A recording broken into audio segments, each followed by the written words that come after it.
Nah, ini poin yang perlu digarisbawahi. Baik teman-teman sekalian, hadits ini memberikan gambaran dan pelajaran kepada kita. Yang pertama adalah tentang ya, haramnya hukumnya seorang suami ataupun seorang istri menceritakan rahasia ranjang mereka. Ya. Karena di sini dikatakan inna min asyarrin nasi 'indallahi manzilatan yaumal qiyamah. Ini kan ancaman. Sesungguhnya orang yang paling buruk kedudukannya di sisi Allah SWT pada hari kiamat adalah ini. Suami dan istri yang sudah saling bercampur, sudah melakukan interaksi biologis, lalu mereka menyebarkan rahasia ranjang tersebut. Nah, ini poin yang perlu digarisbawahi. Walaupun itu sifatnya kelebihan ya. Walaupun sifatnya kelebihan. Ada efek-efek negatif. Kalau seandainya seorang suami, Allah Subhanahu wa Ta'ala karunia dia istri yang sangat memuaskan dia, ya, dengan gerakannya, dengan suaranya, dengan rayuannya, ya, dan segala macam. Kemudian dia dengan bangganya cerita dengan teman-temannya, istriku itu begini dan begitu. Anggaplah di depan dia ada 4-5 orang laki-laki teman-teman dia, yang mungkin salah satu di antara mereka atau semuanya bahkan istri mereka tidak lakukan itu.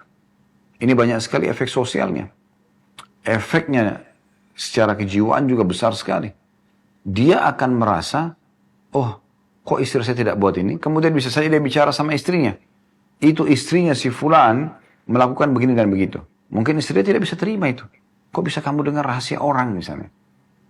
Atau mungkin saya adalah saya bukan dia, misal contoh. Kan terjadi pertengkaran yang tidak diharapkan ya. Atau misalnya, dia berpikir negatif dan digoda oleh syaitan untuk mengganggu istri si pencerita ini.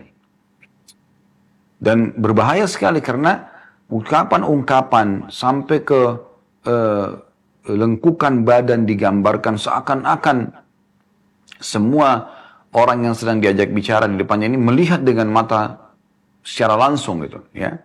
Dan diceritakan lengkungannya, diceritakan rambutnya, diceritakan bajunya, diceritakan lengannya, diceritakan pahanya dan seterusnya. Ya.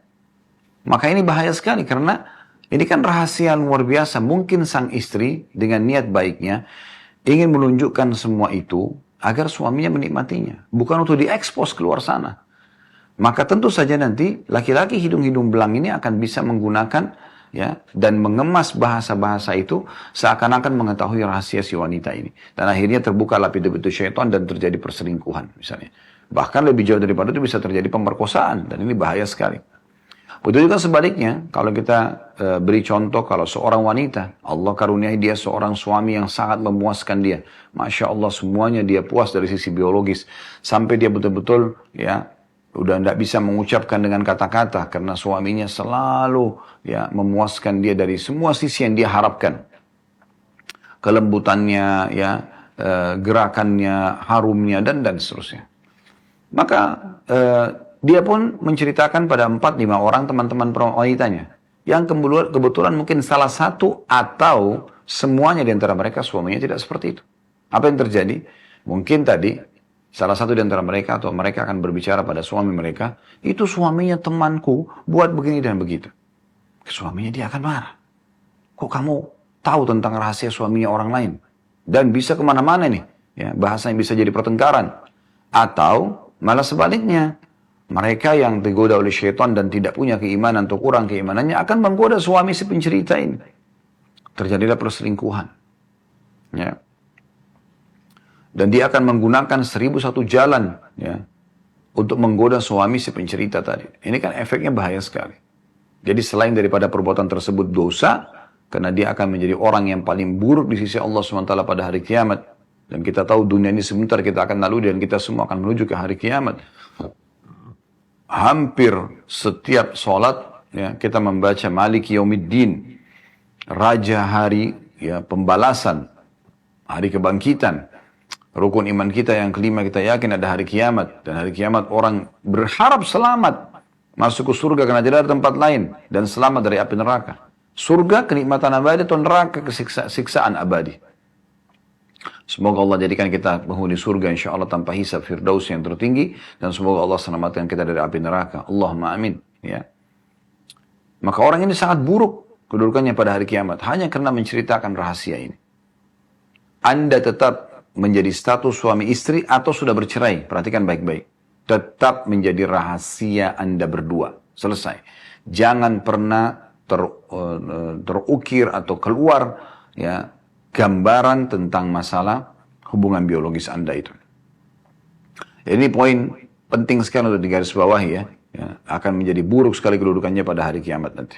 Baik, pelajarannya jadi rusak hubungan Anda sama Allah, Anda berdosa, dan juga merusak hubungan Anda dengan pasangan Anda sebenarnya tanpa Anda sadari, ya gitu. Kemudian pelajaran yang kedua adalah pentingnya seseorang untuk menjaga ya hubungan biologisnya yang sehat tentunya. Sehat artinya mengikuti gambaran dan panduan agama, tidak boleh berhubungan biologis di kemaluan pada saat haid dan nifas, tidak boleh juga memasukkan kemaluan di dubur ya. Kemudian juga jangan lupa untuk membaca doa yang diajarkan Nabi SAW, karena dengan membaca doa yang Nabi SAW ajarkan, Allahumma jannibna syaitani wa jannib syaitani ma razaqtana, maka kalau dikaruniai anak tidak akan diganggu oleh syaitan selamanya, gitu kan. Saling memuaskan pasangan, diniatkan ibadah, semua ini adalah bagian komponen daripada hubungan biologis dalam Islam. Kita sangat berbeda dengan orang non-muslim yang tidak pernah tahu masalah kebersihan.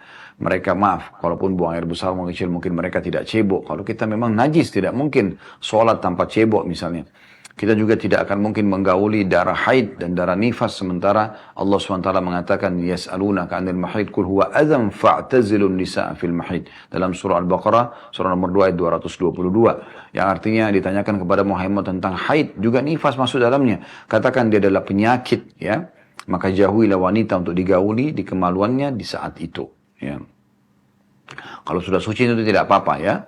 Dan tentu boleh saja istimta' atau menikmati dengan cara lain, tapi cara lain ini adalah maksudnya tidak boleh meletakkan kembali di kemaluan. Kata Aisyah radhiyallahu anha, Nabi SAW kalau ingin menggauli kami sementara kami sedang haid, maka beliau menyuruh menguatkan kain di daerah kemaluan kami atau daerah tempat keluarnya haid, kemudian beliau menggauli kami. Cari kepuasan gitu kan. Nah itu dibolehkan. Nah, tapi ini semua adalah rahasia tentunya. Dan bagaimana seseorang menjaga itu dengan baik. Karena syaitan akan berusaha merusak rumah tangga mulai dari rusaknya hubungan biologis itu. Karena subhanallah kalau hubungan biologis ini baik, maka akan baik rumah tangga itu. Artinya yang lain bisa mudah untuk dilalui. Tapi kalau ini rusak maka akan sangat mengganggu ya hal-hal yang lain dalam rumah tangga itu. Jadi bagaimana seseorang menjaga ini dengan poin-poin yang sudah kami sampaikan tadi.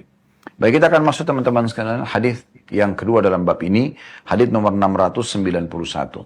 Tentu sekarang kita akan pindah ke poin lain berhubungan dengan contoh menjaga rahasia. Kalau tadi kan hubungan intim yang disebutkan ya. Ini hadis tentang yang disebut diriwayatkan oleh Abdullah bin Umar radhiyallahu anhuma, anna Umar radhiyallahu anhu hina ta'ayyamat ya. بنته حفصة قال لقيت عثمان بن عفان رضي الله عنه فأردت عليه حفصة فقلت إن شئت أنكحتك حفصة بنت عمر قال سأنظر في أمري فلبثت ليالي ثم لقيني فقال قد بدا لي ألا أتزوج يوم هذا فلقيت أبا بكر رضي الله عنه فقلت إن شئت أنكحتك حفصة بنت عمر فصمت أبو بكر رضي الله عنه فلم يرجع إلي شيئا فكنت عليه أوجد مني على عثمان فلبث ليالي حتى خطبها النبي صلى الله عليه وسلم فأنكحتها إياه فلقيني أبو بكر فقال لعلك وجدت علي حين أردت علي حفصة فلم أرجع إليك شيئا فقلت نعم قال فإنه لم يمنعني أن أرجع إليك فيما أردت علي إلا أني قد كنت علمت أن النبي صلى الله عليه وسلم ذكرها فلم أكن لأبشي سر رسول الله صلى الله عليه وسلم ولو تركها النبي صلى الله عليه وسلم لقبلتها. Hadis ini diriwayatkan oleh Bukhari.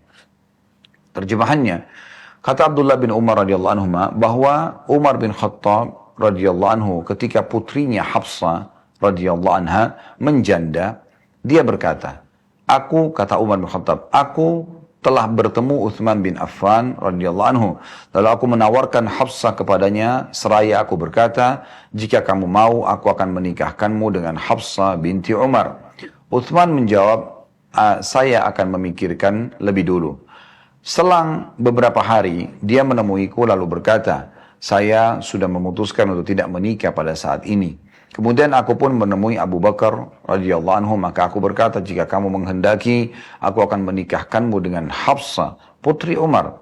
Maka Abu Bakar radhiyallahu anhu terdiam, tidak menjawab sedikit pun.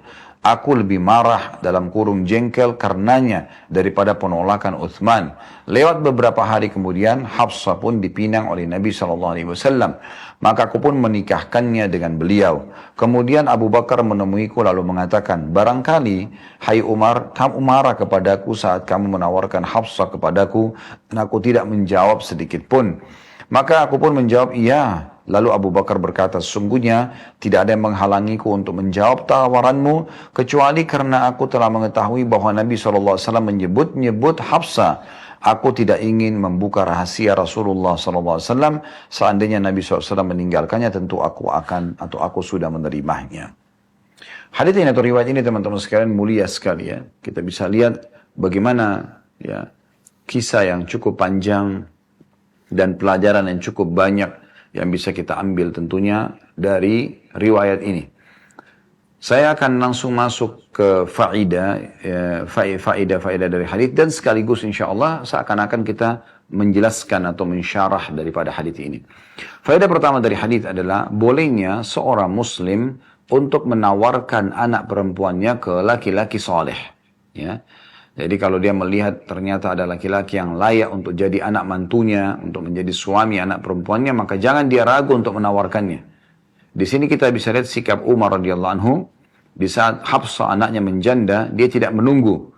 Dia langsung, ya setelah masa iddahnya lepas, ya atau lewat, maka dia menawarkan kepada orang-orang terbaik dari umat ini. Yang pertama ditawarkan adalah Uthman bin Affan. Ada alasannya, tentu radhiyallahu anhu. Bukan karena kekayaan Uthman, tapi ada beberapa riwayat dari Nabi SAW, di mana Nabi SAW mengatakan, wahai kaum muslimin, ya nikahkanlah anak kalian dengan Uthman bin Affan, karena aku tidak menikahkan dia dengan kedua anak perempuanku, Ruqayyah dan Ummu Kalthum, kecuali karena wahyu dari Allah. Jadi tidak ada mungkin di antara umat ini yang khusus wahyu turun untuk menyuruh kita menikahkan anak perempuan kita dengan ya Uthman bin Affan. Andai pun kita hidup di masa itu, maka tentu kita pun ya akan menawarkan anak perempuan kita dengan Uthman karena adanya hadis ini.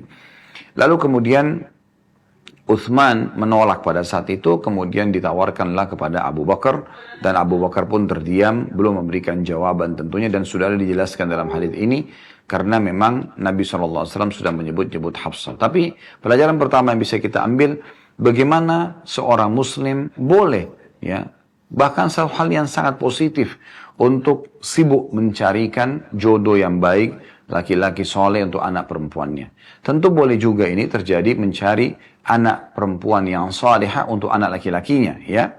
Jadi memang ini poin penting bagi sebagian atau bagi orang tua, karena sebagian dari orang tua tidak peduli dengan masalah ini. Dia membiarkan anaknya memilih sendiri, dan akhirnya kalau anaknya soleh atau soleha, pasti dia akan juga menuju ke sana.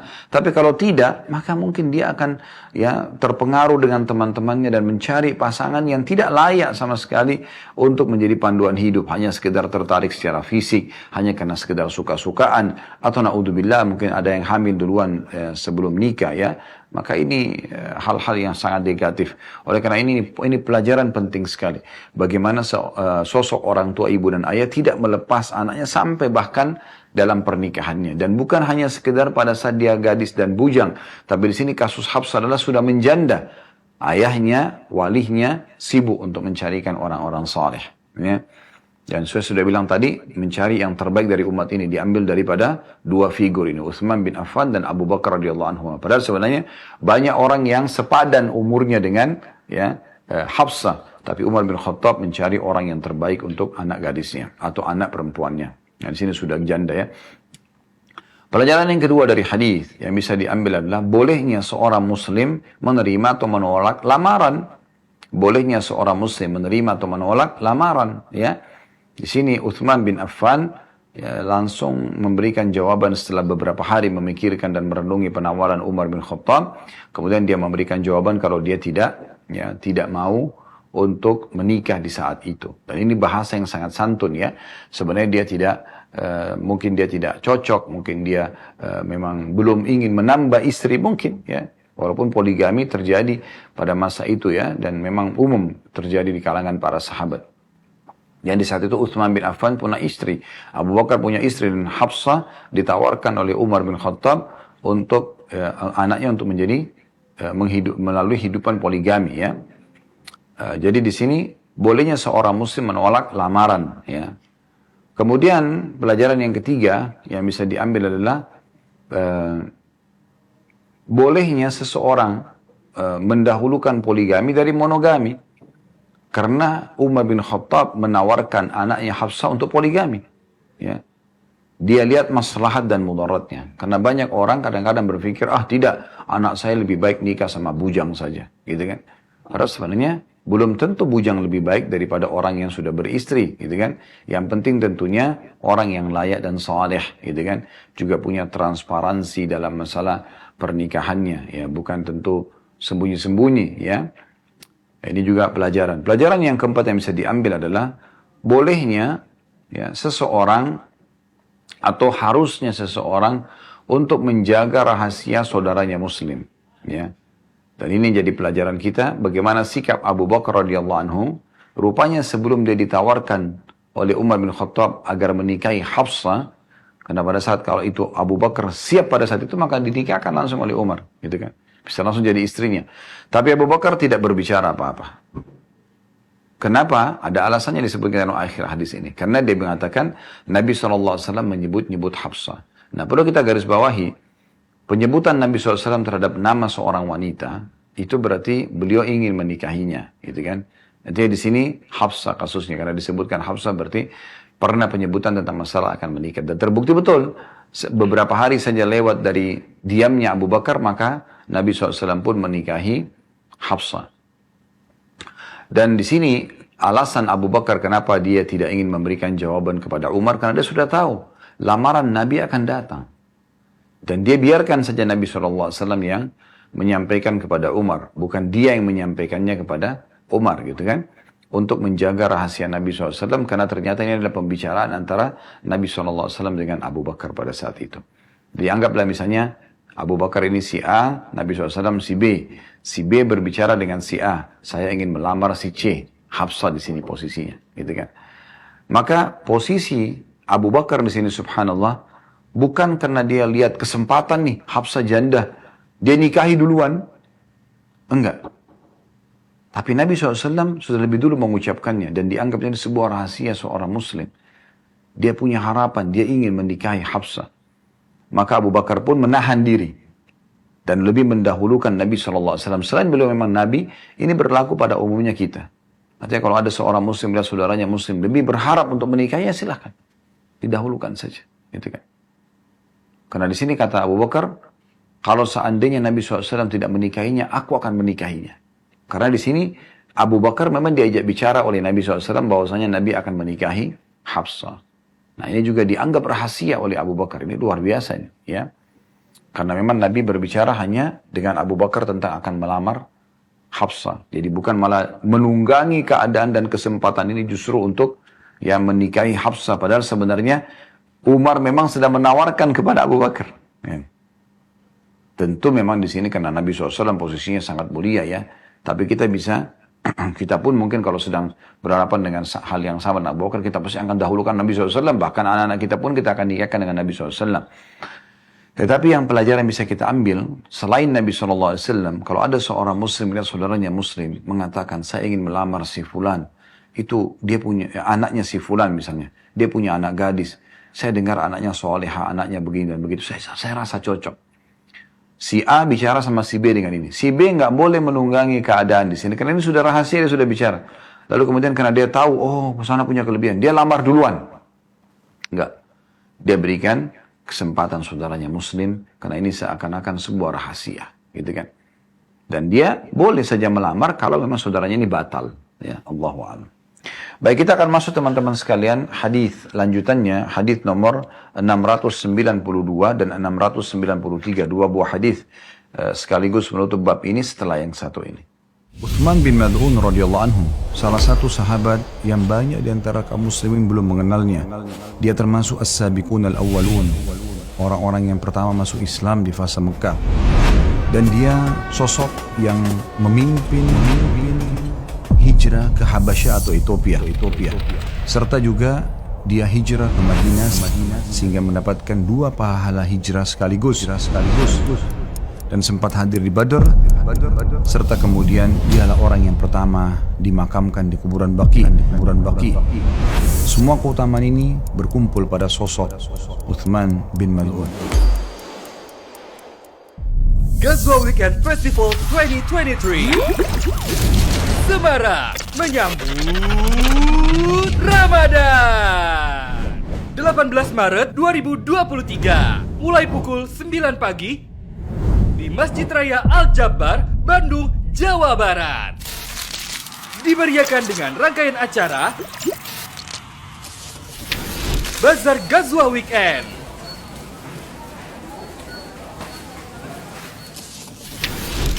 tato removal, pangkas rambut gratis, cek kesehatan gratis, dan bekam gratis. Dan hadirilah tablik akbar dari Ustadz Khalid Basalamah Hafizallah Ta'ala, Sabtu ba'da maghrib. Gratis, terbuka untuk umum.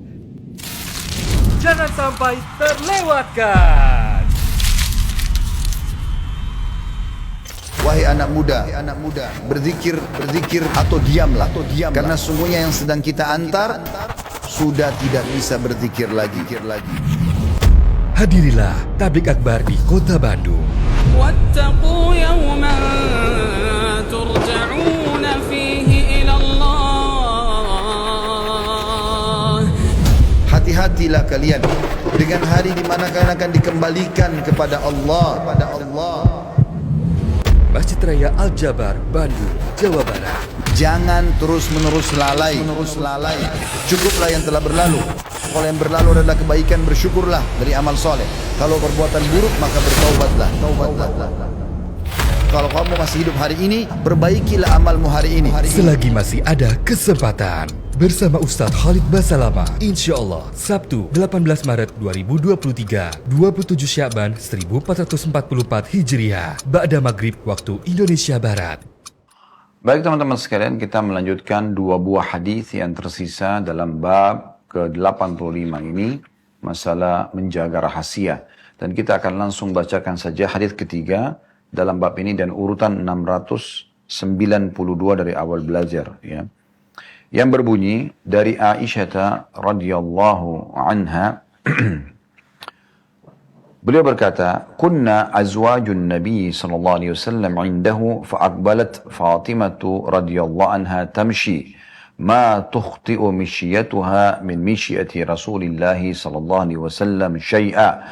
فلما رآها رحب بها وقال مرحبا بابنتي ثم أجلسها عن يمينه أو عن شماله ثم سارها فبكت بكاء شديدا فلما رأى جزعها سارها الثانية فضحكت فقلت لها خصك رسول الله صلى الله عليه وسلم من بين نسائه بالسرار ثم أنت تبكين فلما قام رسول الله صلى الله عليه وسلم سألتها ما قال لك رسول الله صلى الله عليه وسلم قالت ما كنت لأبشي على رسول الله صلى الله عليه وسلم سره فلما توفي رسول الله صلى الله عليه وسلم قلت عزمت عليك بما لي عليك من الحق لما حدثتيني ما قال لك رسول الله صلى الله عليه وسلم فقالت أما الآن فنعم أما حين سارني في المرة الأولى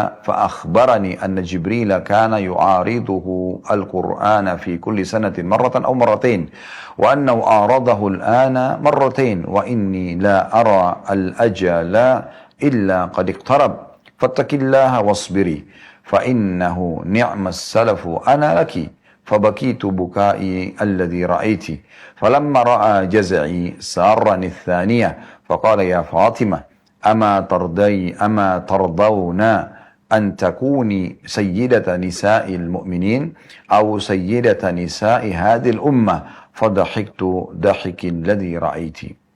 Terjemahannya, kata Aisyah radhiyallahu anha, kami para istri Nabi SAW berada di samping beliau suatu hari. Tiba-tiba Fatimah radhiyallahu anha datang berjalan. Cara berjalannya tidak berbeda sedikit pun dengan Rasulullah SAW. Maksudnya cara jalan Nabi SAW. Tak kala beliau, Nabi SAW melihat Fatimah, beliau menyambutnya dan berkata, selamat datang wahai putriku. Kemudian beliau mendudukkannya di samping kanan beliau atau di samping kiri beliau. Kemudian beliau SAW membisikkan kepada Fatimah sesuatu. Maka Fatimah pun tiba-tiba menangis dengan tangisan yang sangat keras. Tak kala beliau melihat kesedihannya, beliau Nabi SAW membisikkan lagi untuk kali yang kedua. Dan Fatimah pun tertawa atau tersenyum. Maka aku berkata kepada Fatimah, Rasulullah SAW telah mengistimewakanmu dengan rahasia-rahasia di antara para istri beliau. Kemudian kamu pun menangis. Tak kala Rasulullah SAW telah beranjak pergi, maka aku menanyakan kepada Fatimah, apa yang telah dibisikkan oleh Rasulullah SAW kepadamu? Maka Fatimah berkata, ya, aku tidak akan menyebarluaskan rahasia Rasulullah SAW atau membuka rahasia Rasulullah SAW. Karena Nabi tadi membisikkannya, berarti tidak ingin orang lain tahu. Ketika Rasulullah SAW telah wafat, aku berkata, aku bersumpah, kata Aisyah kepada Fatimah, aku bersumpah atasmu, ya, karena aku memiliki hak atas dirimu, kamu belum menceritakan kepadaku apa yang, atau kamu harus menceritakan apa yang telah dikatakan oleh Rasulullah SAW kepadamu. Maka Fatimah mengatakan, kalau sekarang, karena Nabi SAW sudah meninggal, baiklah.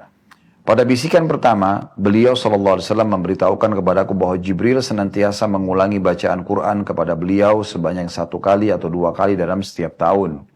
Dan sekarang, Jibril mengulanginya 2 kali sekaligus. Ya. Maka kata Nabi SAW, dan aku menduga ajalku telah dekat. Maka bertakwalah kepada Allah wahai Fatimah dan bersabarlah. Maksudnya bila aku meninggal nanti. Sesungguhnya aku adalah sebaik-baik pendahulu untukmu. Maka Fatimah mengatakan, aku pun menangis dengan tangisan yang telah engkau saksikan. Tak kala beliau SAW melihat kesedihanku, maka beliau pun membisikkan yang kedua kali seraya mengatakan, wahai Fatimah, tidakkah kamu rela dan ridho kalau kamu menjadi penghulu bagi para wanita kaum mukminin atau penghulu para wanita umat ini nanti di surga? Maka aku pun tertawa sebagaimana yang telah engkau lihat. Hadis ini riwayat Bukhari Muslim dan lafadznya adalah lafadz Imam Muslim. Riwayat yang cukup panjang tadi, 692 ini, memberikan pelajaran yang banyak sekali kepada kita. Langsung saja kita masuk ke pelajaran, faedahnya sekaligus penjelasan sebagaimana tadi hadis sebelumnya ya. Faedah pertama dari hadis ya adalah pentingnya seseorang memuliakan anak perempuannya ya. Pentingnya seseorang memuliakan anak perempuannya. Jadi subhanallah, anak perempuan ini punya kedudukan khusus ya. Walaupun memang tidak boleh kita bedakan dengan anak laki-laki. Tetapi cukup banyak dalil-dalil syar'i yang menjelaskan kalau anak perempuan punya kedudukan yang luar biasa. Kata Nabi SAW, siapa yang dikaruniahi anak, atau 2 atau 3 orang anak perempuan, lalu dia mendidiknya dengan baik, dia mengurusnya, ya, dia menikahkannya atau sampai menikah, ya, kecuali akan menjadi hijab baginya dari api neraka atau akan menjadi penyebab dia masuk ke dalam surga, gitu kan. Jadi memang memuliakan anak-anak ini penting ya, memuliakan mereka ya, jangan sampai karena anak sering dibentak, sering dimarahin, tidak. Memuliakan anak-anak penting sekali, terutama anak perempuan karena mereka dominan perasaan. Tentu sekali lagi kita harus adil pada anak-anak ya. Tetapi di sini karena kasusnya adalah Fatimah radhiyallahu anha, Nabi SAW memuliakannya. Di depan para istrinya pun pada saat para istri sedang duduk bersama Nabi SAW, maka Fatimah masuk dan langsung Nabi SAW menyambutnya sambil mengatakan, marhaban ya benati, selamat bertemu wahai ya anak perempuanku. Lalu Nabi SAW dudukkan secara khusus di sebelah Nabi SAW, dan dikatakan sebelah kanan atau sebelah kiri. Jadi pelajaran pertama, faedah pertama adalah bagaimana pentingnya seorang muslim memuliakan anak-anak mereka ya. Tentu di sini memuliakan artinya memberikan hal-hal yang baik kepada mereka. bukan ya memberikan kesempatan anak-anak untuk mengatur orang tuanya. Ini keliru ya. Karena ada sebagian orang tua, mereka malah memberikan peluang agar anak-anaknya bahkan masih di bawah umur untuk mengatur orang tuanya. Saya berapa kali bertemu dengan jemaah, ada di antara mereka yang sudah berumur 30 tahun, 40 tahun. Anaknya umur 7 tahun, 8 tahun. Tapi setiap kali mau pergi ke satu tempat, bagaimana bang? Bagaimana kak? Ya. Anaknya ditanya, mau nggak pergi ke sana? Untuk apa ditanya anak seperti ini? Harusnya Anda sebagai orang tua membiasakan mereka ikut dengan Anda, bukan Anda yang ikut dengan mereka. Gitu kan? Sama juga dengan penawaran makanan, sering kami bahasakan ini. Jadi dalam menawarkan makanan, dalam menyajikan makanan, sajikan saja. Dan mengatakan, nak, ini adalah rezeki dari Allah, kita nikmati bismillah, dan bersyukur setelah itu. Biasakan pola itu ada.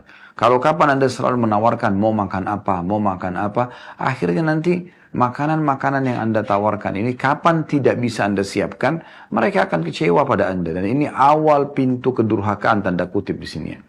Harusnya jangan, dihindari. Begitu juga dengan pakaian, berikan mereka pakaian. Dan biasakan mereka selalu menerima pakaian yang sudah Anda siapkan untuk mereka. Nah ini poin penting sekali ya dalam pendidikan anak.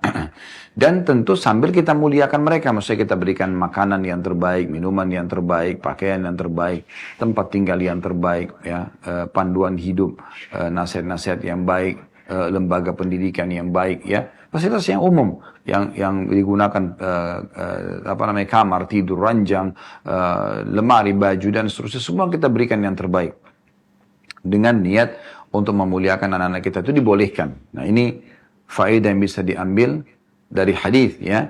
Faedah yang pertama itu memuliakan anak-anak, terutama anak perempuan di sini ya. Kemudian yang kedua yang bisa diambil faedah dari hadis adalah bolehnya ya, dalam kehidupan poligami seseorang laki-laki untuk mengumpulkan para istrinya, walaupun tidak setiap saat gitu kan. Di sini ya Aisyah mengatakan di awal riwayat, kami para istri Nabi satu hari pernah duduk di sekitar Nabi SAW atau bersama beliau. Perhatikan riwayatnya begitu kan. Kunna azwajun Nabi SAW indahu. Kami para istri Nabi satu hari pernah berada di sisi beliau semuanya bersama-sama. Ya, kebersamaan ini penting tentunya, tapi tidak setiap saat. Tapi ada waktu-waktu di mana mereka mungkin bisa bertemu ya, di saat Anda lihat maslahatnya ada di situ. Nah, pelajaran yang ketiga yang bisa diambil dari hadis adalah tentang bagaimana bolehnya seseorang menyampaikan rahasia kepada orang lain tanpa memberitahukan kepada orang yang lain juga. Misalnya di sini Nabi SAW beritahukan kepada Fatimah dan tidak memberitahukan pada istri-istri beliau. Ya, berarti tidak semua harus disampaikan pada istri. Kalau memang dianggap itu adalah rahasia yang khusus buat anak-anak saja, itu boleh saja, gitu kan? Itu boleh saja karena di sini Nabi SAW berikan contoh masalah itu. Sebenarnya beliau bisa saja menyampaikan kepada istri-istrinya juga semuanya, gitu kan? Tapi mungkin Nabi SAW tidak ingin para istrinya sedih, ya, karena mengetahui sudah dekatnya ajal beliau, ya. Maka beliau hanya sampaikan kepada Fatimah, cukup, gitu kan? Dan ini menandakan memang ada kedudukan khusus bagi Fatimah radhiyallahu anha, ya. Ini pelajaran yang ketiga. Pelajaran yang keempat yang bisa diambil adalah kedudukan Fatimah radhiyallahu anha, ya, di antara para anak-anak Nabi SAW yang lain. Ada Zainab, ada Ummu Kulthum, ada Ruqayyah, yang wanita-wanita yang sempat hidup ya sampai dewasa. Kalau yang laki-laki Al-Qasim, Abdullah dan Ibrahim meninggal pada saat mereka masih kecil ya, masih belasan bulan gitu ya. Nah kalau di antara anak-anak Nabi SAW, maka Nabi SAW mengkhususkan Fatimah. Ini mirip dengan bagaimana Nabi Yaqub AS mengkhususkan Yusuf. Pengkhususan sini maksudnya adalah ada hal-hal mungkin karena khidmah, karena keramahan, karena apa segala macam. Maka anak-anak ini punya kelebihan khusus gitu. Maka Nabi SAW menyampaikan kepada Fatimah hal ini dan tidak menyampaikan pada istri beliau. Padahal sebenarnya bisa saja disampaikan mumpung kumpul semua, ya langsung disampaikan. Jadi sini dibisikkan khusus kepada Fatimah. Karena alasan banyak tentu. Di antaranya mungkin karena agar Nabi SAW ya, ingin menunjukkan tentang hukum bolehnya menyampaikan rahasia begini dengan anak. Juga supaya mungkin para ummahatul mukminin tidak bersedih. Ya, karena mengetahui Nabi SAW sudah dekat ajalnya. Ya, kedudukannya Fatimah sendiri secara pribadi untuk ditunjukkan tentunya. Dan seterusnya. Pelajaran kelima dari hadis yang bisa diambil adalah pentingnya menjaga rahasia. Dan ini yang jadi saksi bahasan kita. Bagaimana Fatimah radhiyallahu anha pada saat mengetahui Nabi SAW membisikkan kepada beliau, berarti menandakan rahasia. Datang Aisyah bertanya langsung setelah Nabi SAW berdiri, apa yang Nabi bisikkan? Dia mengatakan, saya tidak akan membuka apa yang Nabi sudah rahasiakan. Perhatikan sangat pekah bagaimana Fatimah Al-Batul radhiyallahu anha, ya, yang benar-benar, ini julukan beliau Al-Batul, ya, orang yang luar biasa, sangat dekat dengan Allah SWT, dekat dengan Nabi SAW. Fatimah radhiyallahu anha langsung mengatakan, saya tidak akan mungkin menyampaikan rahasia Nabi SAW. Karena kalau Nabi ini bukan rahasia kan, pasti Nabi sudah sampaikan. Sementara di situ hanya ada istri-istri Nabi dan anaknya saja satu orang, Fatimah. Ya, jadi harusnya Nabi sudah sampaikan, tapi karena Nabi tidak sampaikan, dibisikkan berarti rahasia. Coba bayangkan. Ya. Kalau ada yang menyebutkan kepada Anda melalui secara langsung lisannya atau melalui tulisan ketik ini rahasia misalnya, maka tidak boleh Anda beberkan, gitu kan? Tidak boleh Anda beberkan. Ya, karena ada sebuah hadis yang mulia, ya. Hati-hati sekali kata Nabi SAW, siapa yang sengaja mencari-cari aib saudara muslim, bahkan menyebarkan rahasianya, maka Allah pun akan membongkar rahasia dia, ya, atau aib dia, walaupun dari dalam rumahnya. Maka ini poin penting, ya gitu.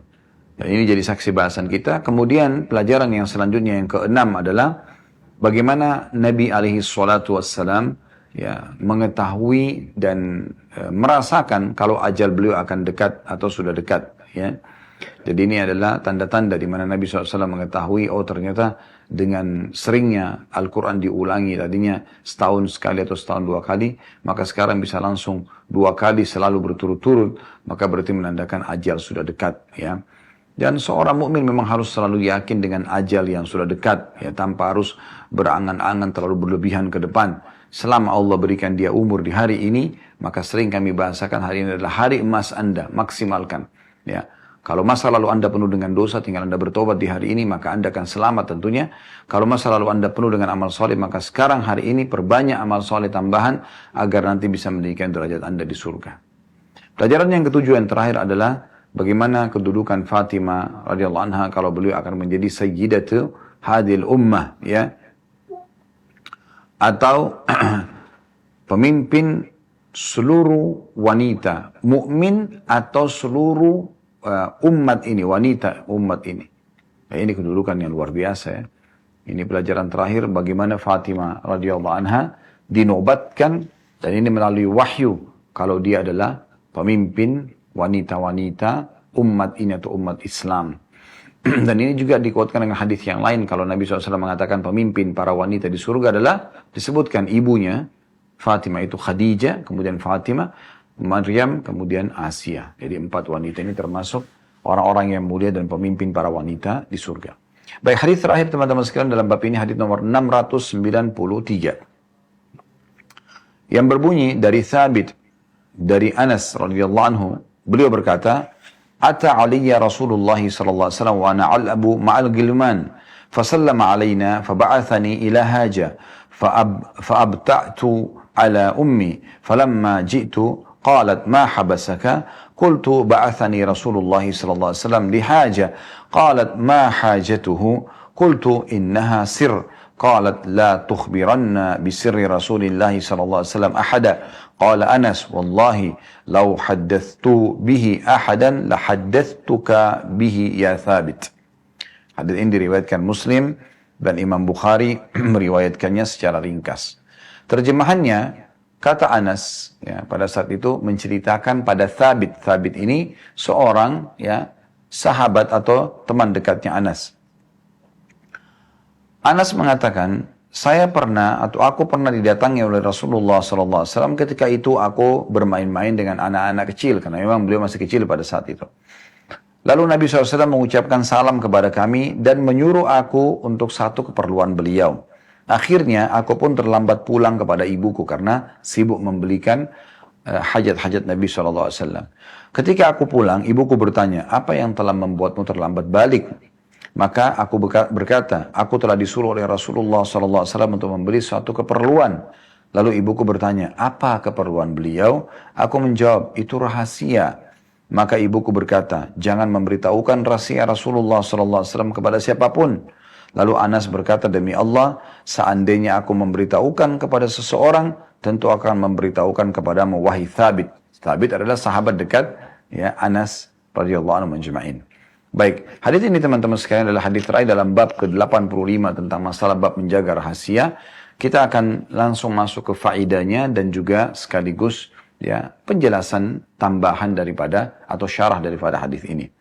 Pelajaran pertama tentang pentingnya seseorang bermuamalah ya sebagai seorang muslim baik ya dengan orang yang seumur dengan dia ataupun kepada atau dengan anak-anak. Nabi SAW dalam beberapa kali dikatakan mengucapkan salam kepada orang dewasa, laki-laki, perempuan, anak-anak. Nah di sini anak-anak juga diucapkan salam oleh Nabi SAW. Dan juga Nabi SAW melibatkan anak-anak dalam banyak aktivitas, gitu kan? Jadi jangan sampai kita menganggap remeh kecuali memang dia belum menguasainya. Tapi di saat dia menguasai sebuah bidang, jangan melihat umur. Bukankah Nabi SAW mengangkat Usama bin Zaid di umur 17 tahun untuk memimpin pasukan perang di akhir hidup Nabi SAW. Dalam pasukan ada Abu Bakar, ada Umar, ada Uthman, ada Ali. Ada sahabat-sahabat Nabi yang senior. Bukankah Nabi SAW pernah ya melibatkan beberapa orang sahabat dalam perang Uhud. Karena mereka punya keterampilan dalam berperang seperti Rafi' ibn Khadij radhiyallahu anhu yang umurnya masih berapa belas tahun pada satu antara 13 atau 14 tahun karena dia ahli dalam memanah ya seingat saya maka diloloskan oleh Nabi SAW dan ada beberapa sahabat-sahabat Nabi yang lain seperti itu. Jadi kita perlu melibatkan anak-anak kita terutama kalau memang mereka terlihat dewasa, terlihat bijaksana, boleh kita libatkan dalam menyelesaikan hajat-hajat kita atau kita menyampaikan rahasia. Pelajaran yang kedua, pentingnya mengucapkan salam kepada semua muslim itu, termasuk anak-anak. Nah ini kenapa kita singgung teman-teman sekalian, karena banyak di antara orang tua masuk ke dalam kamar anaknya, salam aja enggak, langsung to the point berbicara. Telepon anaknya juga sama, langsung to the point, tidak mengucapkan salam. Suami istri tidak pernah salam. Ya. Oh, anak juga pada orang tua karena terbiasa orang tua yang didik tidak mengucapkan salam, maka tidak juga mengucapkan salam. Teman dengan temannya, bawahan sama atasan, atasan sama bawahan. Bahkan di tempat umum itu kayaknya sesuatu yang sangat jauh untuk diamalkan sunnah Nabi SAW ini. Karena Nabi SAW mengatakan untuk ditanya, amalan apa dalam Islam yang sangat baik? Kata Nabi SAW, engkau memberikan makan kepada orang-orang dan engkau ucapkan salam kepada orang yang kau kenal dan kau tidak kenal. Kita harus hidupkan salam ini. Assalamualaikum, artinya semoga keselamatan dunia akhirat untuk kalian. Warahmatullah, dan semoga rahmat Allah, maksudnya di sini adalah rezeki. Ya, selalu melimpah untuk kalian. Wabarakatuh, dan semoga Allah berkahi atau menjadikannya sebagai hal yang cukup ya buat kalian. Bayangkan kalau suami istri saling mendoakan seperti ini. Assalamualaikum warahmatullahi wabarakatuh. Semoga keselamatan dunia akhirat selalu bersamamu. Kemudian semoga rezeki Allah melimpah untukmu. Semoga selalu engkau tercukupi. Lalu si istri menjawab atau suami jawab, Waalaikumsalam warahmatullahi wabarakatuh. Semoga juga untukmu kebahagiaan dunia akhirat. Semoga juga untukmu rezeki. Semoga juga untukmu keberkahan atau kecukupan. Ini luar biasa. Dalam sehari berapa kali kita komunikasi via WA, tulisan ataupun via voice, suara telepon misalnya. Begitu juga dengan orang ketemu dengan orang lain. Bahkan kata Nabi SAW mengucapkan kalau dua orang muslim jalan, ya, kemudian mereka dipisahkan oleh batu ataupun pohon, maka yang paling baik yang memulai salam atau sebaiknya mereka mengucapkan salam. Ini luar biasa. Berarti bayangkan kalau kita lagi jalan, ya, mungkin di situ ada beberapa pohon yang kita lewatin. Berarti berapa kali kita ucapkan salam? Kan begitu. Apalagi pahalanya Assalamualaikum 10, warahmatullah 10, wabarakatuh 10. Begitu yang disebutkan dalam hadis Nabi SAW. Di sini dikatakan, diambil dari potongan hadis waktu Anas mengatakan, aku sedang bermain dengan anak-anak dan Nabi SAW datang, lalu fasallama alaina. Lalu beliau mengucapkan salam kepada kami. Baik, pelajaran yang ketiga, bolehnya seseorang mendahulukan Nabi SAW ya, dari kedua orang tua. Khusus Nabi SAW ya. Kalau orang lain tidak boleh. Jadi kalau Nabi SAW boleh kita dahulukan. Karena beliau adalah orang yang paling mulia yang harus kita dahulukan. Gitu kan. Pernah Umar bin Khattab mengatakan, ya Rasulullah, aku mencintai anda melebihi apapun dan siapapun kecuali diriku. Kata Nabi SAW, tidak bisa ya Umar. Sampai aku juga lebih engkau cintai dari dirimu sendiri.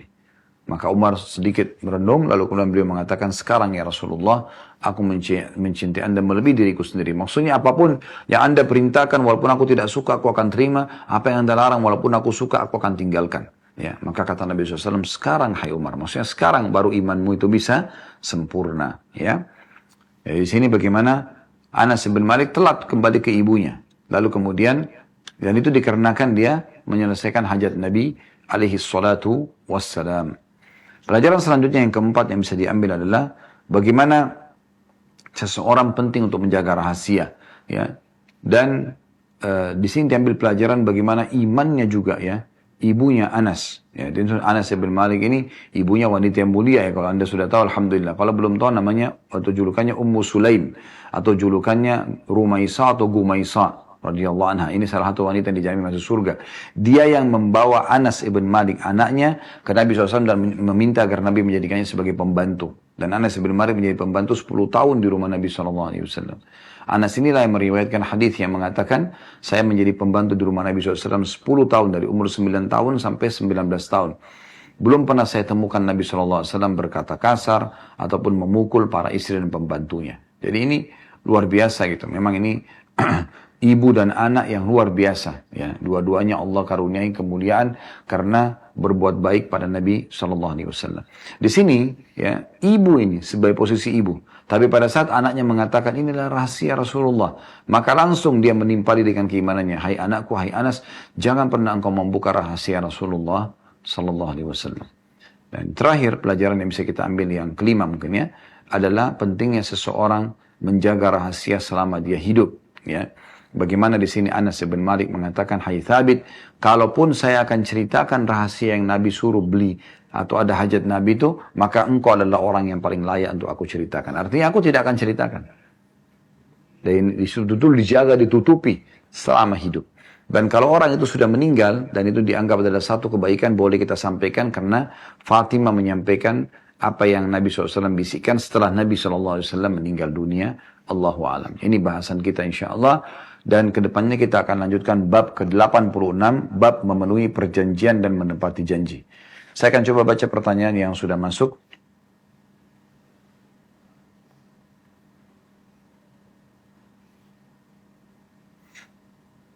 Ya, yang pertama, Assalamualaikum warahmatullahi wabarakatuh.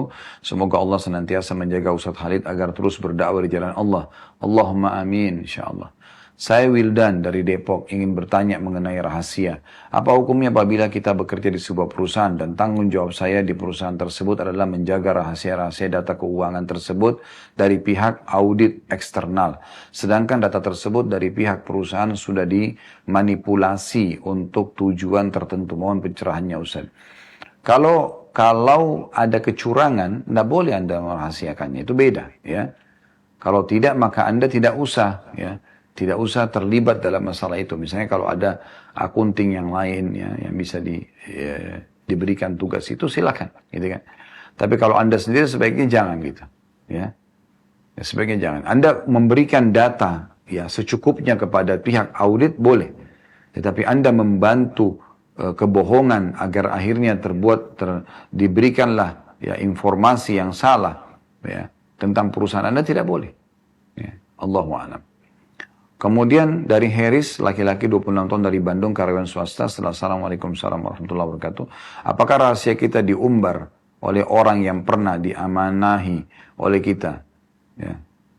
Apabila rahasia kita diumbar oleh orang yang pernah diamanahi oleh kita, apa yang kita harus lakukan Ustaz? Kalau sudah terjadi, berarti musibah. Ya. Ini ujian dari Allah Subhanahu wa taala. Anda tinggal bersabar, ya. Sabar artinya Anda menerima itu sebagai keputusan Allah, kemudian Anda ikhtiar cari jalan keluar. Ikhtiarnya bagaimana? Kalau ada yang konfirmasi, ya, apakah benar begini dan begitu, dan itu memang ada hubungannya, misalnya Anda dilaporkan ke pihak yang berwenang dan Anda harus dihukum kalau misalnya Anda tidak menyampaikan apa adanya, Anda menyampaikan memang seperti dan itu. Ya. Tapi kalau misalnya hanya sekedar orang tabayun, cross check, benar nggak sih kamu digosipin begini? Nggak perlu kita jawab. Tak perlu kita jawab. Kita biarkan saja kepada Allah Subhanahu wa taala dan kita mohon kepada Allah agar kalau itu aib ditutupi oleh Allah Subhanahu wa taala. Kemudian dari rilis seorang akhwat 26 tahun dari Sorong, Papua, ibu rumah tangga. Ahsanallahu ilaikum Ustaz wa ahsanallahu ilaiki. Saya balik doakan ya, semoga Allah memberikan yang terbaik, kata beliau. Saya juga mengatakan semoga Allah balas ibu sebagai atau sesuatu yang terbaik. Apa diperbolehkan berusaha menghafal Al-Quran dengan mendengar audio, sedangkan bacaan sendiri masih terbata-bata dan belum benar panjang pendeknya. Jadi ketika menghafal dari audio, lebih mudah terdengar, indah, karena menirukan irama pembaca.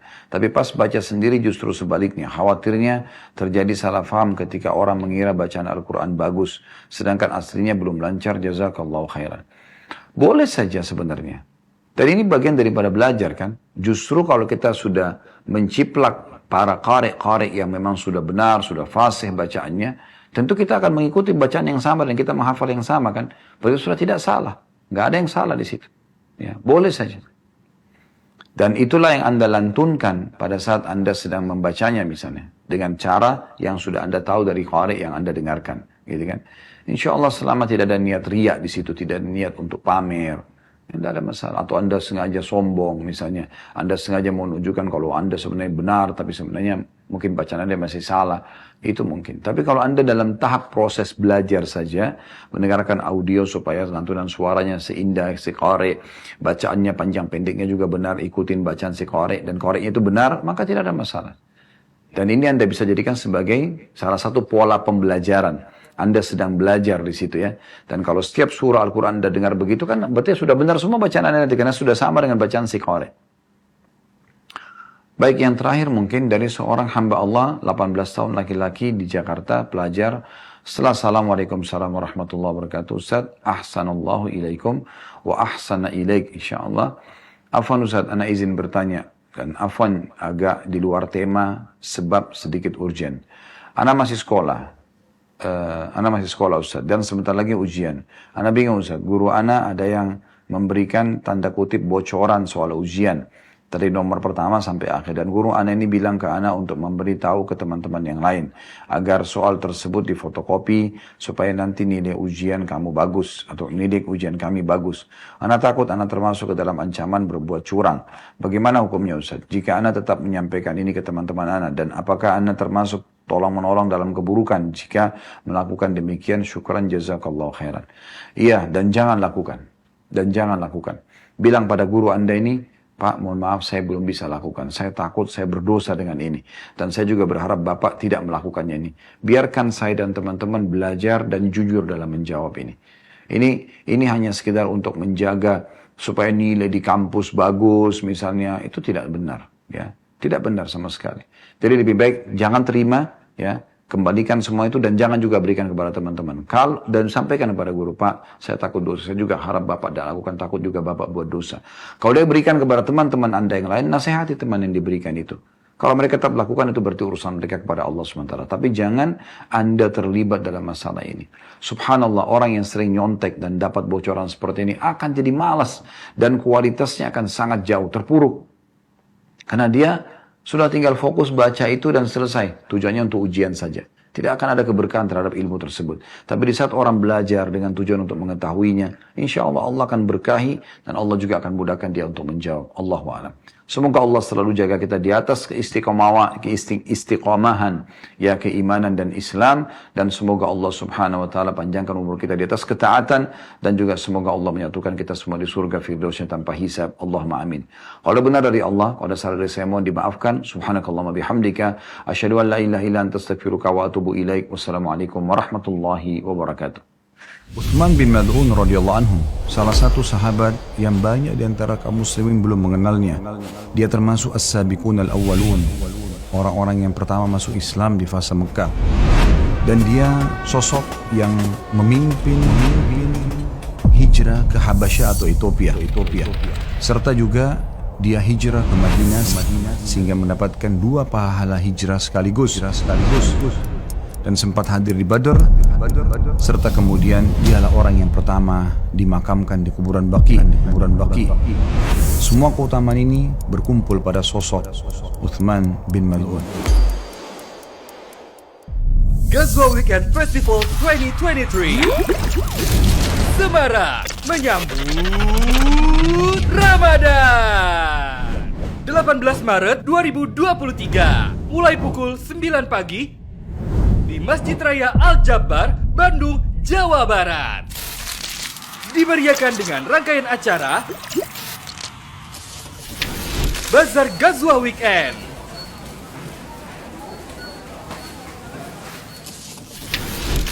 tato removal, pangkas rambut gratis, cek kesehatan gratis,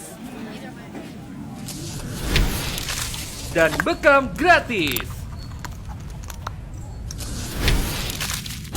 Dan hadirilah tablik akbar dari Ustadz Khalid Basalamah Hafizallah Ta'ala, Sabtu ba'da maghrib. Gratis, terbuka untuk umum. Jangan sampai terlewatkan. Wahai anak muda, berzikir atau diamlah, karena sungguhnya yang sedang kita antar sudah tidak bisa berzikir lagi. Hadirilah tablik akbar di Kota Bandung. واتقوا يوما ترجعون فيه إلى الله. Hati-hatilah kalian dengan hari di mana kalian akan dikembalikan kepada Allah. Masjid Raya Al-Jabar, Bandung, Jawa Barat. Jangan terus-menerus lalai. Cukuplah yang telah berlalu. Kalau yang berlalu adalah kebaikan, bersyukurlah dari amal soleh. Kalau perbuatan buruk, maka bertaubatlah. Kalau kamu masih hidup hari ini, perbaikilah amalmu hari ini. Selagi masih ada kesempatan, bersama Ustadz Khalid Basalamah, insya Allah Sabtu 18 Maret 2023, 27 Sya'ban 1444 Hijriah, ba'da maghrib waktu Indonesia Barat. Assalamualaikum warahmatullahi wabarakatuh. Alhamdulillah wassalatu wassalamu ala Rasulillah. Segala puji dan puja kehadirat Allah Subhanahu wa taala, juga salawat dan taslim pada Nabi besar Muhammad sallallahu alaihi wa ala alihi wa sahbihi wasallam. Salah satu yang akan terus bisa menjadi amal saleh bagi seorang muslim setelah wafatnya adalah sedekah jariyah. Sebagaimana sabda Nabi sallallahu alaihi wasallam, "Idza mata ibnu Adam inqata 'amalu illa min thalath." Kalau anak Adam meninggal dunia maka terputus sumber pahalanya kecuali dari 3. Yang pertama beliau menyebutkan sedekahun jariyah, sedekah yang terus bisa bermanfaat. Dan itu berada dan umumnya itu di tanah yang diwakafin, di bangunan, jembatan yang terus berfungsi untuk orang banyak. Kami mengajak Anda, wahai saudaraku seiman, untuk partisipasi dalam pembebasan tanah yang akan diperuntukkan untuk rumah tahfidz Al-Basirah atau rumah Quran Al-Basirah yang sekarang sudah terdiri dari 340 santri dan berdiri dari tahun 2011. Hanya saja karena lokasi tempat itu belum dimiliki, maka butuh tempat yang sudah pasti. Dan ini kesempatan bagi kita semua untuk meraih sedekah jariyah yang akan terus mengalir setelah kita meninggal. Karena mereka, para santri ini menghafal Al-Quran, tentu juga dengan tenaga pengajar yang kompeten di bidangnya. Dan kami sekarang sedang berada di lokasi tanah yang rencana akan dibebasin. Kurang lebih lokasi tanah yang ada di belakang saya ini ada 6.000 meter yang insya Allah akan dibebaskan. Dan per meternya itu dengan harga 5 juta rupiah. Bagi Anda yang Allah Subhanahu wa taala mudahkan rezeki, maka bisa Anda segera berlomba-lomba untuk meraih kesempatan ini. Di sebelah saya ada Pak Kemo, beliau pemilik tanahnya langsung. Dan di sebelahnya lagi ada Ustadz Wildan, beliau pendiri Al-Basirah. Dan di sebelahnya ada Saudara Aris dari yayasan kami yang mewakili semua ini. Insya Allah Anda bisa datang dan meninjau lokasi. Alamatnya tertera di layar Anda. Anda akan bisa lihat di sana. Anda bisa kontak ke yayasan kami. Di nomor juga yang tertera di situ, customer service. Anda bisa menanyakan lebih lanjut tentang program amal jariyah ini. Semoga bermanfaat. Subhanakallahumma bihamdika asyhadu an la ilaha illa anta astaghfiruka wa atubu ilaik. Assalamualaikum warahmatullahi wabarakatuh. membagi-bagikan makanan, paket namanya lazim. Kita bisa berbagi kepada sesama. Sekali kasih kepada sedekah kreatif. Ucapkan sekali lagi banyak terima kasih. Mudah-mudahan hanya Allah Subhanahu wa taala yang akan membalasnya. Program Santunan Pendidikan. Assalamualaikum warahmatullahi wabarakatuh. Alhamdulillah wassalatu wassalamu ala rasulillah. Segala puji dan puja kehadirat Allah subhanahu wa ta'ala, juga salawat dan taslim kepada Nabi besar Muhammad sallallahu alaihi wa ala alihi wa sahbihi wasallam. Saudaraku seiman, ada hal mendasar yang sangat dibutuhkan oleh umumnya orang-orang yang susah, yaitu bantuan, uluran tangan kita. Terutama yang sangat menggugah bagi saya adalah kalau kita lihat lingkup di Indonesia, apalagi di kota-kota besar, seringkali banyak anak-anak yang mengamen di pinggir jalan. Dan saya sempat berbicara dengan sebagian teman-teman di yayasan, bagaimana caranya kita memberdayakan anak-anak ini. Maka kami mengutus beberapa teman dari yayasan untuk menemui anak-anak ini, kemudian menanyakan nama dia, alamat dia, bertemu dengan orang tuanya. Di saat orang tuanya ditemui dan tidak mampu, kita bisa membantu mereka. Bantuan itu mungkin dalam bentuk edukasi misalnya. Kita ada program pelatihan untuk orang tua. Ibu-ibu misalnya dengan menjahit, bapak-bapak mungkin dengan belajar cukur, kemudian bisa belajar servis AC, bisa belajar bekam, dan beberapa aktivitas yang lainnya. Sementara anak-anaknya itu bisa disekolahkan di pesantren-pesantren, dan harapannya tentu nanti kondisi mereka jauh lebih baik setelah itu. Jadi mungkin anak-anaknya tidak akan sama dengan orang tuanya dari sisi ilmu, juga dari sisi pendapatan nantinya. Mereka bisa lebih memahami ilmu agama, mereka bisa nanti dengan ijazah mereka bisa bekerja mencari rezeki, dan itu target utama kami. Dan juga banyak sekali anak-anak muslim yang susah di pedalaman, yang mungkin kita bisa memberikan kepada mereka beasiswa agar mereka bisa sekolah. Karena mereka ingin sekolah, ingin bersama dengan orang-orang yang seumur dengan mereka, mengejar prestasi pendidikan, hanya saja mereka tidak mampu. Kami di Sedekah Kreatif memiliki program beasiswa untuk anak-anak yang tidak mampu, dan ini tujuannya agar mereka insya Allah ke depannya bisa bersama berprestasi dengan anak-anak yang seumur dengan mereka. Bagi Anda yang berminat bergabung bersama kami, silakan Anda kontak nomor yang ada di layar Anda. Berikut juga kalau Anda ingin berdonasi atau nomor rekening yang Anda bisa di layar Anda. Semoga bermanfaat. Subhanakallahumma bihamdika asyhadu an la ilaha illa anta astaghfiruka wa atubu ilaik. Wassalamualaikum warahmatullahi wabarakatuh. Program Santunan Pendidikan. Sesaat lagi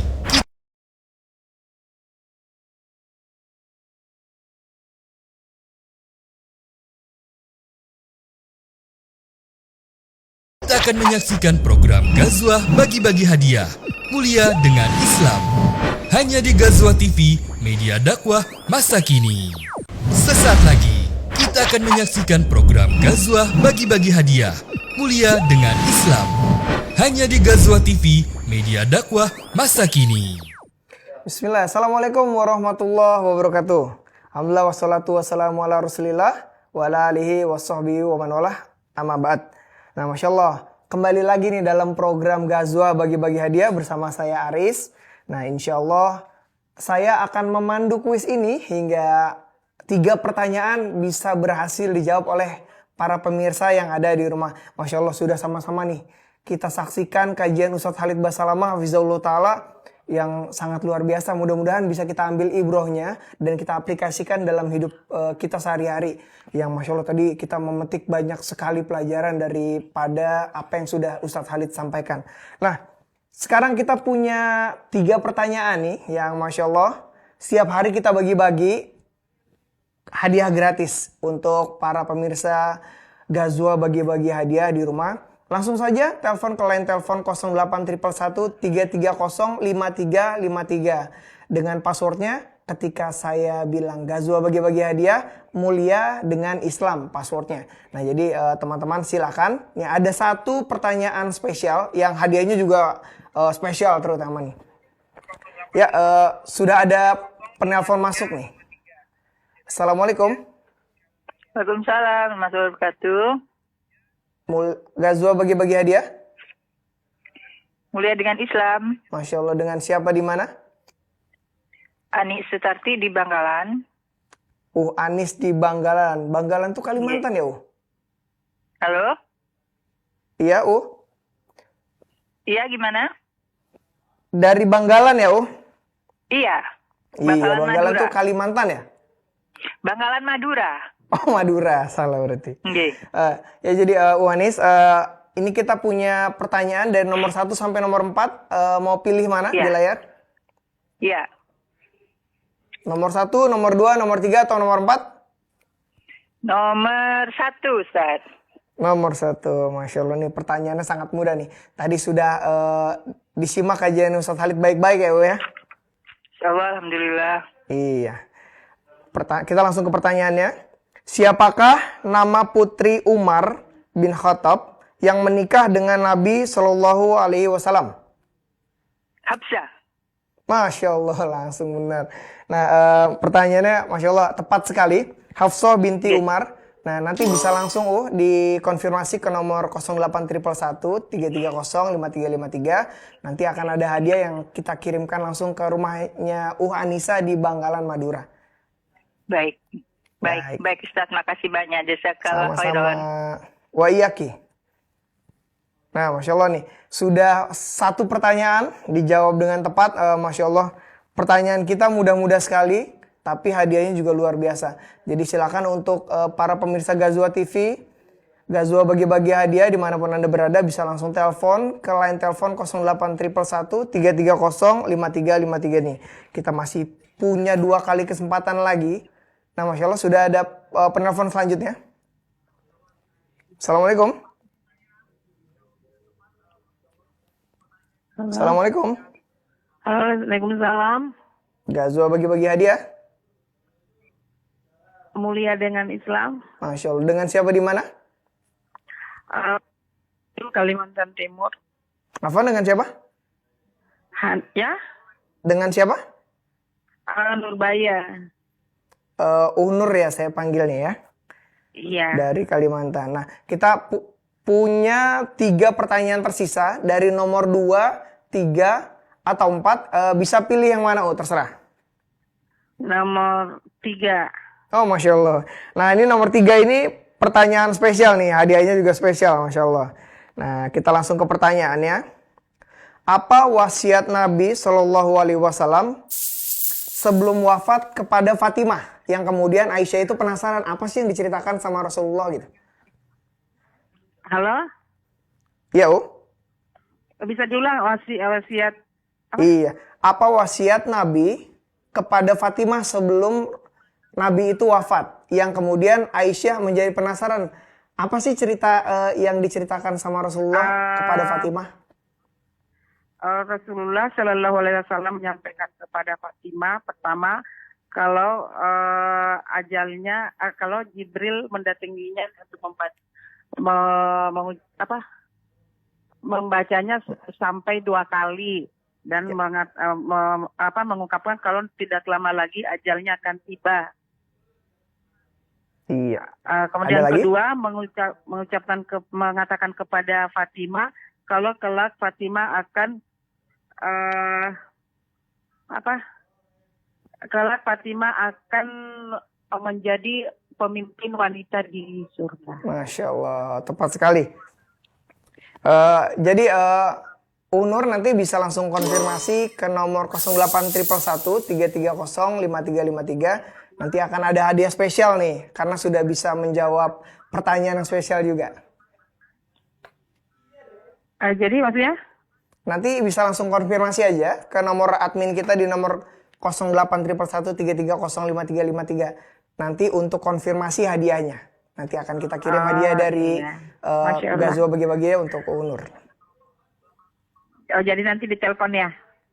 Bisa WhatsApp aja. Ya? Bisa langsung di WhatsApp aja nanti, Oh iya. Yang nomor 0811 ya, yang nomor yang saya hubungin ini ya? Iya, betul sekali. Iya. Syukron jazakillahu khairan. Wah iya Ki. Nah, Masya Allah nih. Sudah 2 pertanyaan nih. 1 pertanyaan lagi terakhir. Kesempatan untuk para pemirsa Gazwa bagi-bagi hadiah di rumah untuk mendapatkan kesempatan hadiah gratis hanya dengan menjawab pertanyaan yang Masya Allah sangat mudah sekali. Nah, sekedar informasi nih, karena sekarang sudah masuk pertanyaan duluan. Jadi, Assalamualaikum warahmatullahi wabarakatuh. Mulia dengan Islam. Masya Allah. Gazwa bagi-bagi hadiah. Mulia dengan Islam. Dengan siapa di mana? Dengan Ibu Anjar di Semarang. Ibu Anjar di Semarang. Ibu sudah menyimak kajian Ustaz Khalid tadi ya Ibu ya? Sudah, alhamdulillah. Masya Allah. Jazakallah khair. Buat Ustaz Khalid mungkin Kahati. Wah iya Ki. Ibu, kita langsung ke pertanyaan saja. Kita masih ada 2 nomor, yaitu nomor 2 atau nomor 4. Ibu pilih yang mana? Salah satunya. Nomor 2. Nomor 2. Baik, kita langsung ke pertanyaannya Ibu ya. Yes. Sebutkan nama-nama putri Rasulullah Shallallahu Alaihi Wasallam. Fatimah. Iya. Fatimah. Iya. Ummu Kalsum. Iya. Ruqayyah. Iya. Dan satu lagi. Abdullah. Yang perempuan ya. Iya, nggih, yang perempuan. Fatimah. Ummu Kalsum. Iya. Ruqayyah. Dan Satu lagi. Zainab. Hurufnya dari Z. Zainab. Nah, Masya Allah. Jadi nanti bisa langsung konfirmasi saja ke nomor admin di nomor yang sekarang Ibu telepon di 0811 330 5353. Nanti insya Allah akan ada hadiah yang kita kirimkan ke alamat Ibu di rumah. Terima kasih. Sama-sama Ibu. Warahmatullahi wabarakatuh. Waalaikumsalam warahmatullahi wabarakatuh. Masya Allah sudah lengkap. 3 pertanyaan sudah dijawab dengan baik dan tepat oleh para pemirsa Ghazwa TV di rumah nih. Nah, alhamdulillah kita juga ingin menginformasikan nih kepada teman-teman pemirsa di rumah yang mungkin sekarang siang belum makan siang atau telat makan siang ya dan bingung mau makan siang apa, bisa langsung order di Ajwat Resto. Kita punya varian menu-menu timur yang Masya Allah bisa menjadi penikmat pemenuh hasrat kita makan siang kita di siang hari ini. Masih bisa langsung order di Instagram @ajwatresto. Kemudian buat teman-teman mungkin yang mau cari cemilan, mau cari buku-buku, itu bisa langsung datang ke Instagramnya @ajwatstore. Nah, kita juga punya info-info terkait dengan travel yang mau pergi umroh, pergi haji, ya, karena sebentar lagi ini akan masuk musim haji. Mungkin teman-teman ada yang belum mau cari informasi tentang haji furoda tapi belum dapat, bisa langsung cek di Instagramnya @uhutur. Nah, untuk yang mau cari info jariah, info amal, info sedekah, itu bisa langsung di @sedekahkreatif. Kemudian juga bisa teman-teman Ghazwa bagi-bagi hadiah pemirsa di rumah, bisa follow akun-akun official kita. Tadi sudah kita sebutkan ada sedekah kreatif, @uhutur, @pusaka Ibnu Zaid, kemudian juga @ajwatstore, @ajwatresto, kemudian ada Mawadah Indonesia dan juga ada FAM. Nah, sekedar informasi saja karena kita sudah mendekati bulan Zulhijjah yang mana bulan Idul Adha. Nah, sebentar lagi ada FAM akan membuka untuk pendaftaran hewan kurban. Stay tune atau langsung follow Instagramnya @adafam karena nanti akan ada promo-promo menarik nih untuk hewan kurban yang akan kita jual di tahun ini, Masya Allah. Mungkin itu saja. Kita akan insya Allah kembali dalam Ghazwa bagi-bagi hadiah selanjutnya. Ana Aris dan juga tim yang bekerja di studio mengucapkan jazakumullah khairan wa barakallahu fikum. Kami pamit undur diri. Demikian. Wassalamualaikum warahmatullahi wabarakatuh. Terima kasih Anda sudah menyaksikan program Ghazwa Bagi-Bagi Hadiah. Mulia dengan Islam. Hanya di Ghazwa TV, media dakwah masa kini. Terima kasih Anda sudah menyaksikan program Ghazwa Bagi-Bagi Hadiah. Mulia dengan Islam. Hanya di Ghazwa TV, media dakwah masa kini.